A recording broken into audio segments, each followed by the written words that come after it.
এবার করোনা টিকা গ্রহণের বয়সসীমা আরও কমানোর সিদ্ধান্ত নিয়েছে সরকার। 18 বছর বা তার বেশি বয়সী বাংলাদেশিরা এখন টিকা নেওয়ার সুযোগ পাবেন। প্রধানমন্ত্রী এ বিষয়ে নির্দেশনা দিয়েছেন। দ্রুত সময়ের মধ্যেই এই সিদ্ধান্ত বাস্তবায়ন হবে বলে জানিয়েছেন স্বাস্থ্য অধিদপ্তরের মহাপরিচালক আবুল বাশার খুরশিদ আলম। শুক্রবার সকাল 11:30টার দিকে মুগদা জেনারেল হাসপাতাল পরিদর্শন শেষে সাংবাদিকদের এক প্রশ্নের জবাবে তিনি কথা বলেন। তিনি বলেন, প্রধানমন্ত্রী শেখ হাসিনা শুক্রবার সকালে এই বিষয়ে নির্দেশনা দিয়েছেন।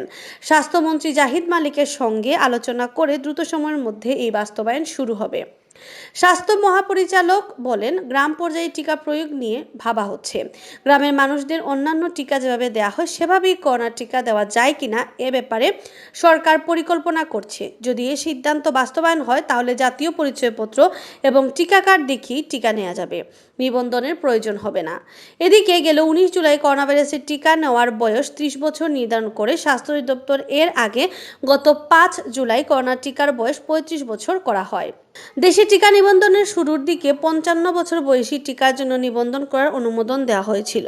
পরে নিবন্ধন কম হওয়ায় আরও বেশি সংখ্যক মানুষ টিকার আওতায় আনতে বয়স কমানোর সিদ্ধান্ত নেয় স্বাস্থ্য অধিদপ্তর। সে সময় 55 থেকে বয়স কমিয়ে 44 বছর করা হয়। এরপর দ্বিতীয় দফায় কমিয়ে 40 বছর করা হয়। তৃতীয় দফায় টিকা গ্রহীতাদের বয়স 35 এবং চতুর্থ দফায় তা আরও কমিয়ে 30 বছর করা হয়েছে।